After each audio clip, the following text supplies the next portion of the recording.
Let's welcome in Bill Oram from The Athletic. He covers the Los Angeles Lakers. Look, Anthony Davis, he's been the talk of the NBA the past couple of days since requesting that trade from New Orleans. Still hasn't happened. Trade deadline is on Thursday at 3 o'clock. Is this deal going to get done before then?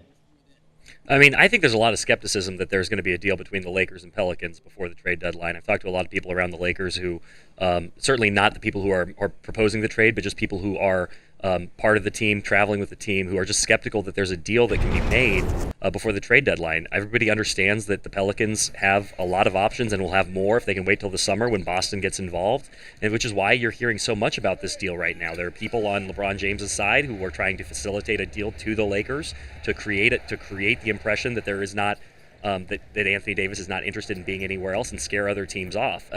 We've not seen that work around the NBA. Teams have been willing to take the risk on guys with one year left. You saw it with Paul George, Kawhi Leonard. So I think it's unlikely that 29 other teams or 28 other teams are going to be scared off by this. But they're trying their darndest right now to make it seem like the Anthony Davis to the Lakers is absolutely inevitable. But really, at this point, it isn't.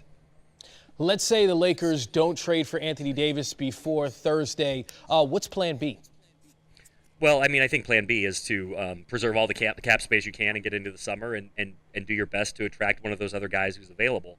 In the meantime, I think there will be smaller deals that they'll pursue, look to add shooters who can help them on the perimeter. I mean, obviously, this is a team that ranks at or near the bottom of the league in three-point shooting. This is something that they knew going into the year after they'd added Rajon Rondo, Michael Beasley, Lance Stevenson, not shooters. So for the Lakers, if they can get a little help on the perimeter, a more traditional unit around LeBron James, that would go a long way. But it really is either big blockbuster for a superstar really at this point, or small moves around the margins just to help them get through this season. But there won't be that kind of middle tier deal where they'd be taking on somebody else's money. They are really reluctant to do that.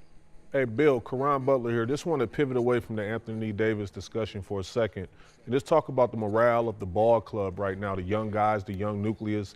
Dealing with all the trade rumors, how are they adjusting? Yeah, I mean, so far they've shown that they've been pretty good. I mean, Lonzo Ball is one guy we haven't had a chance to really see in this environment. He's been away from the team, obviously, with his sprained ankle. He's at the forefront of all these trade rumors. Kyle Kuzma I talked to before the game, and he said that he was keeping his head clear, that it hadn't really affected him yet at this point. All these guys are in touch with their agents. Luke Walton said that he has talked to some of these guys individually, but I think it's one of those things where guys want to see something more concrete before they let this totally worry them. But of course, it's human nature. It sneaks in there where you start to wonder, am I going to get traded? Is my time here going to be done? Am I going to be part of what they're building here? But everybody played pretty well against the Clippers on Thursday. Obviously, it changed a little bit last night when the reports went from the theoretical of what the Lakers might do to reports of offers that were actually on the table. But from what I've seen, the Lakers, the young Lakers nucleus has kept their heads on pretty straight, and they went through this a bit last year. Obviously, going through the trade deadline, watching Larry Nance and Jordan Clarkson get dealt to Cleveland. So I think there is kind of an awareness of the business side of this and trying not to let it get too emotional. Bill, have you seen any visible frustration from these young guys? I mean, as we're talking about Jason Hart, Kyle Kuzma, Brandon Ingram, Lonzo Ball, they're all fantastically young. Have you seen any visible frustration, and have you been offered up to the Pelicans yet? I love New Orleans. They can have me, please. I think I'm gonna have 4 nights in New Orleans in the spring due to the Lakers' travel schedule. I'll take more. I'll take a playoff series. I'll take an entire season. I have a lot of restaurants I can't get to in 4 nights. That said, to your first question, I really haven't seen where the young guys have shown that they've been too affected by this or frustrated. I think the frustration came when they were losing games before LeBron came back, when they were losing those games to teams like the Knicks and the Cavaliers. It was a really brutal stretch for that team, and I think that's where you saw them start to get frustrated. Maybe there would have been a chance of fracturing in the locker room, but LeBron, I think, came back at just the right time.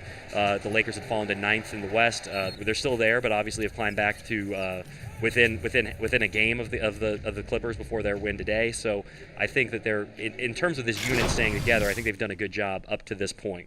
LeBron returned on Thursday, played 40 minutes, now sitting out tonight. Did he stay on the court too long in that first game back? I mean, I think the game went too long. It would have been better for the Lakers, obviously, if they could have finished the the Clippers off in regulation. Maybe if JaVale McGee had been able to put down that dunk, or if LeBron had not turned the ball over on that final drive. But obviously, 40 minutes, he hadn't played in 5 weeks. It's not really that surprising in a game that was going to be a tall order for this Lakers team anyway.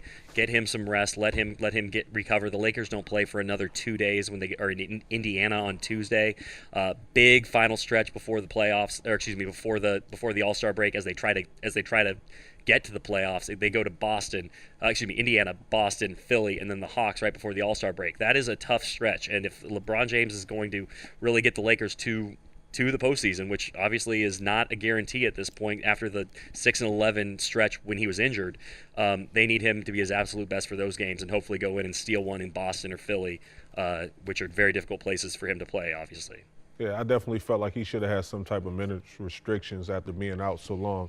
But I would ask you, per Woj, and we saw the first report of the trade, I'm going to put it in your court.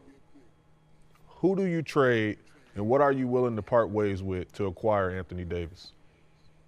I mean, I wrote this earlier this week. I think whatever the Pelicans want, the Lakers should be prepared to give. It is hard to get that second superstar. We know that teams have been reluctant to deal with the Lakers. They don't want to see a super team in L.A.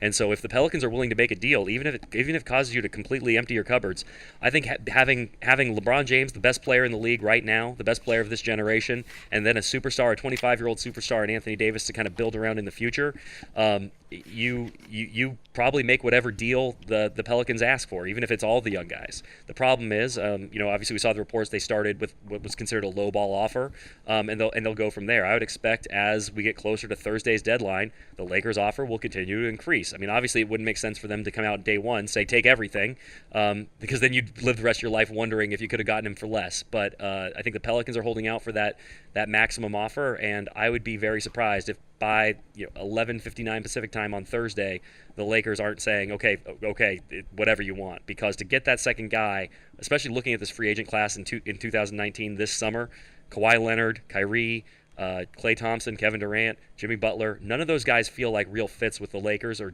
haven't really given the indications that they are interested in coming and playing with LeBron James. Anthony Davis wants to play with LeBron James. So if you can get him, I think that really no matter the cost, you have to make it happen, as painful as it would be to part with such a massive group of young, talented players. Bill Oram from The Athletic, thank you for your time. Lakers, Warriors at 8:30. No LeBron James, but a lot of Anthony Davis talk. Appreciate it.